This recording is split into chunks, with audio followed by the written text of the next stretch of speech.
Senyum bahagia terukir di wajah para perwira remaja yang telah mendapatkan penempatan pertamanya. Tak terkecuali Ibda Marisa Ferbina yang ditempatkan di Polda Kalimantan Timur. Meski harus jauh meninggalkan tanah kelahiran, anak petani dari Sumatera Utara ini optimistis bisa mengemban tugas dan menambah kebanggaan untuk orang tuanya.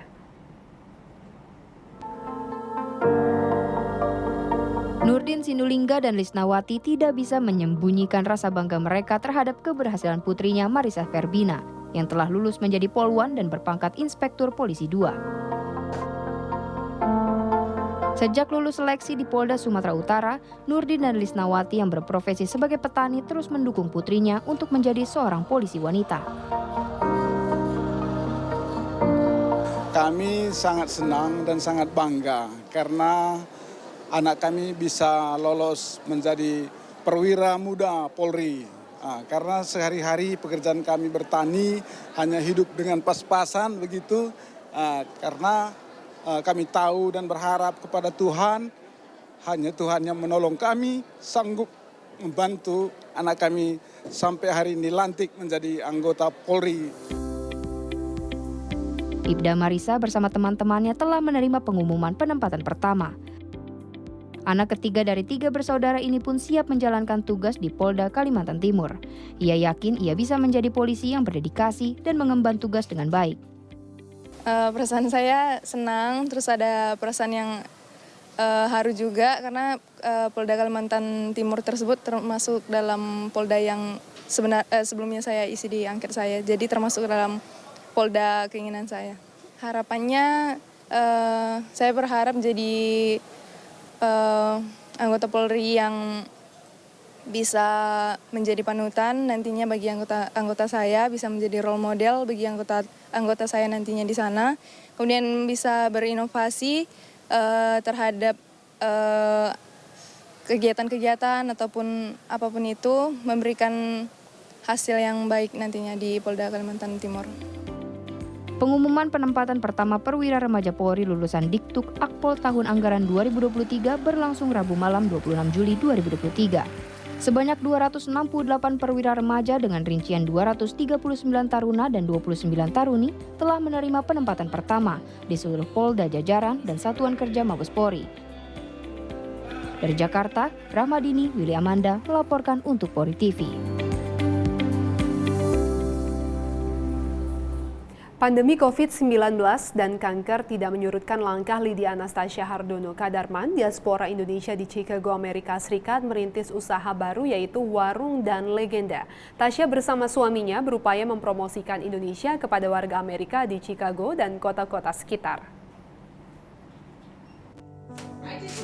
Saya cancer survivor. Saya didiagnose breast cancer stage 2. Jadi selama tahun 2020 itu saya berhenti kerja, saya melakukan treatment, kemo, dan radiasi. Selesai menjalani pengobatan kanker, Lydia Anastasia Hardono Kadarman, diaspora Indonesia di Buffalo Grove, Illinois, lantas terpikir untuk membuka bisnis.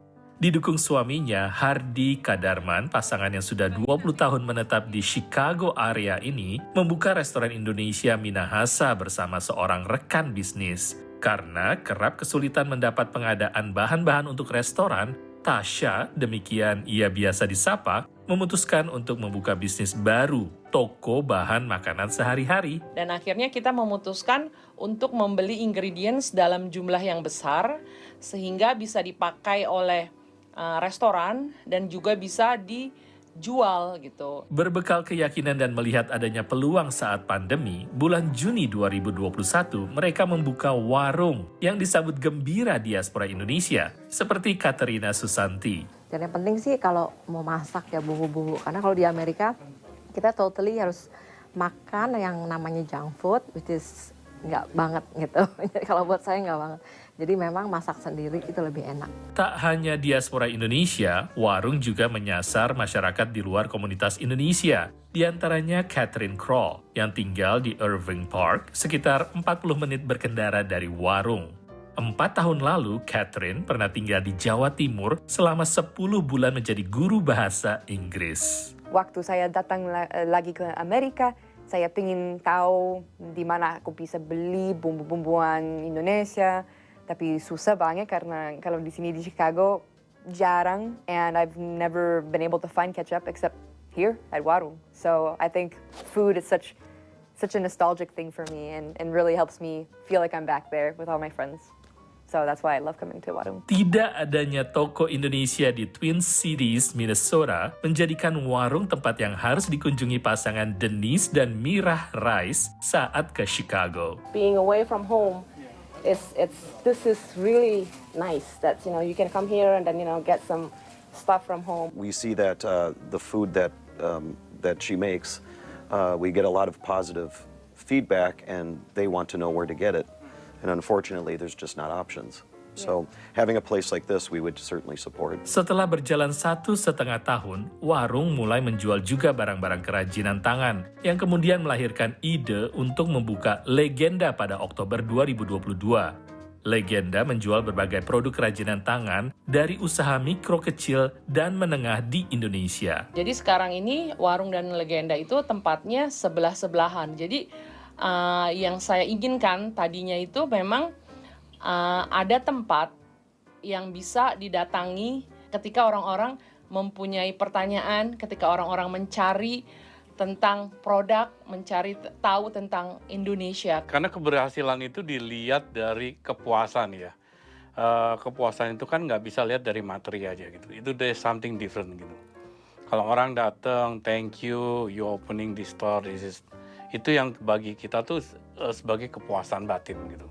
Dari Schaumburg, Illinois, Zulfian Bakar, Kevin Lembono, Nia Iman Santoso, VOA.